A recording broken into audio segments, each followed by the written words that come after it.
Good evening friends.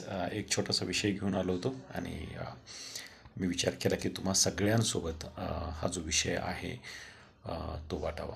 तर विषय असा होता की कदाचित आपल्या सगळ्यांचा बऱ्याचदा काम करताना गोंधळ होत असेल किंवा काम करताना कदाचित असं वाटत असेल की कोणकोणती मी कामं करू किंवा नेमकं कुठलं काम आज करणं आवश्यक आहे. बऱ्याचदा असं वाटत असेल की काय हेच काम करण्यासाठी माझा जन्म झालेला आहे, हेच करायचं आहे मला. मग ते काम असो किंवा दुसऱ्या कुठल्या जबाबदाऱ्या असो, काय हेच करायचे आहेत.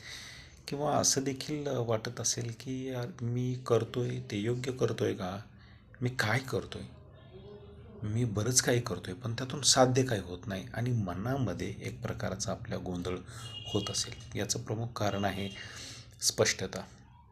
स्पष्टता म्हणजे आपल्या कामाविषयी स्पष्टता, की मला नेमकं करायचं काय आहे, माझं काम काय आहे, किंवा ह्या 3 गोष्टी किंवा ह्या 4 गोष्टी किंवा ही एक गोष्ट मला आज दिवसभरामध्ये पूर्ण करायची, हे माहीत नसतं आणि बऱ्याचदा त्याच्यामुळे आपला गोंधळ उडतो. उदाहरणार्थ, जर एखादी गृहिणी घरामध्ये तिला जर हे माहीत नाही आहे किंवा तिने याचा विचारच केला नाही की उद्या सकाळी उठून ते ब्रेकफास्टसाठी काय बनवणार आहे, तर नक्कीच दुसऱ्या दिवशी सकाळी काय होणार, घरामध्ये थोडासा गोंधळ होणार.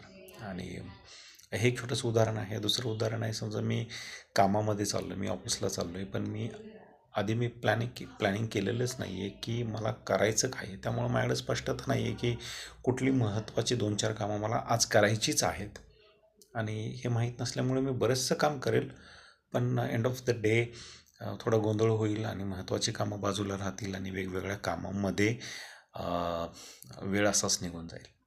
त्यामुळं आपल्या सगळ्यांना हे खूप गरजेचं आहे की आपल्या सगळ्यांना स्पष्टता असावी की मला करायचं काय आहे, मी काय बनवणार काय आहे, मी काय खरेदी करणार आहे, मी कधी खरेदी करणार आहे, मी काय खरेदी करणार आहे, किंवा मला करायचं काय आहे. ओके. जर आपल्याला करायचं काय आहे हे जर स्पष्ट असेल तर ते कसं करायचं आहे याचा प्लॅन आपण व्यवस्थित करू शकतो आहे. ओके. तर एक वचन आपण वाचूया पवित्र शास्त्रामध्ये. लूक शुभवर्तमान याचा 19वा अध्याय आणि वचन आहे 10. कारण मनुष्याचा पुत्र जे हरवलेले ते शोधायला व तारायला आला आहे. इथे जर बघितलं तर प्रभू येशू ख्रिस्त जे हे वचन बोललेलं आहे त्याच्यामध्ये त्याच्या येण्याचा जो हेतू आहे तो त्याला क्लिअर आहे, तो अगदी स्पष्ट आहे. तो म्हणतोय मनुष्याचा पुत्र जे हरवलेले आहेत त्यांना शोधायला आला आहे आणि त्यांचं तारण करण्यासाठी आलं. कोणासाठी आलेला आहे, कशासाठी आलेला आहे, काय करणार आहे, हे याची स्पष्टता प्रभू येशू ख्रिस्ताला आहे. तर मी काय करणार आहे हे मला माहीत असणं हे एक लाईफ स्किल आहे, हे एक जीवन कौशल्य आहे. आणि आजच्या तणावामध्ये किंवा आजकालचा जो स्ट्रेस आहे वेगवेगळ्या प्रकारचा, त्याच्यामध्ये तो कमी करण्यासाठी किंवा त्याच्यामध्ये हे खूप आवश्यक आहे की आपल्याला प्रत्येक गोष्टीची क्लॅरिटी हवी योग्य प्रकारे की मला हे करायचं आहे.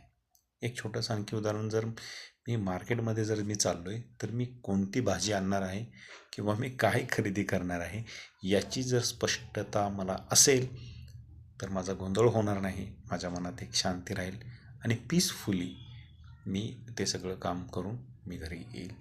तर मित्रांनो, या आपण सगळेजण काय करूया, योग्यरित्या प्लॅनिंग करूया, थोडा विचार करूया चांगल्या प्रकारे की मला करायचं काय हे एकदा स्पष्ट झालं म्हणजे पुढची जी कामं आहेत ती आपली सहज आणि सोपी होतील. धन्यवाद ऐकण्यासाठी.